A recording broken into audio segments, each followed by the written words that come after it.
Assalamualaikum Sobat Kita Tahu, berikut adalah profil Utsman bin Affan yang subscribe, semoga sehat selalu. Utsman bin Affan adalah Khulafaur Rasyidin yang berkuasa paling lama, yaitu selama 12 tahun, 644-656. Ia merupakan salah satu sahabat Nabi Muhammad yang menjadi Khulafaur Rasyidin ketiga, setelah Abu Bakar dan Umar bin Khattab. Di masa kekuasaannya, pemerintahan Islam memperluas wilayahnya ke Fars, sekarang Iran, pada 650, dan beberapa wilayah Khorasan, sekarang Afghanistan, pada 651. Pernikahannya berturut-turut dengan dua putri Nabi Muhammad dan Khadijah membuatnya mendapat julukan Dzunurain atau pemilik dua cahaya. Nama lengkap Utsman bin Affan bin Abi al-As bin Umayyah bin Abdu Syams bin Abdu Manaf bin Qusay bin Kilab.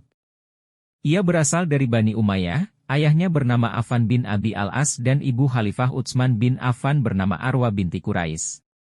Utsman bin Affan lahir dari keluarga kaya dan berpengaruh di suku Quraisy. Ayahnya adalah pedagang kaya dari Makkah. Sejak kecil, ia sudah mendapatkan pendidikan yang baik hingga menjadi salah satu orang di Makkah saat itu yang pandai membaca dan menulis.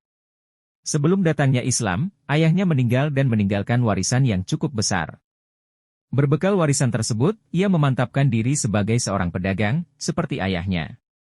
Kisah Utsman bin Affan yang dermawan bahkan terkenal di penjuru kota.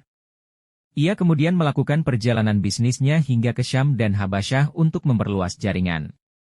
Setelah berhasil mengembangkan usahanya, ia menjadi salah satu pedagang kaya yang terpandang di Makkah. Dalam menggeluti dunia bisnis, Utsman menjadi teman dekat dari Abu Bakar karena sesama seorang pebisnis. Masuk Islam ketika Nabi Muhammad SAW mendapatkan wahyu dan mendakwahkan agama Islam, Abu Bakar menjadi orang pertama yang memeluk Islam. Setelah melakukan perjalanan bisnis ke Suriah pada 611, Abu Bakar mendatangi Utsman bin Affan untuk mengajaknya memeluk Islam. Utsman pun memutuskan untuk memeluk Islam dan kemudian dibawa Abu Bakar bertemu Nabi Muhammad untuk menyatakan imannya. Utsman menjadi salah satu orang yang paling awal masuk Islam, mengikuti Ali, Zaid, Abu Bakar dan beberapa lainnya. Sejak saat itu, ia selalu setia kepada Nabi Muhammad SAW dan menjadi salah satu sahabat utama Nabi.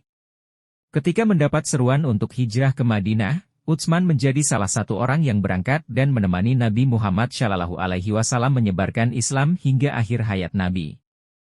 Utsman memiliki keutamaan lain karena menikahi dua putri Nabi Muhammad SAW secara berturut-turut, yaitu Ummu Kultsum dan Ruqayyah. Lanjut part 2, semoga bermanfaat. Jangan lupa subscribe ya.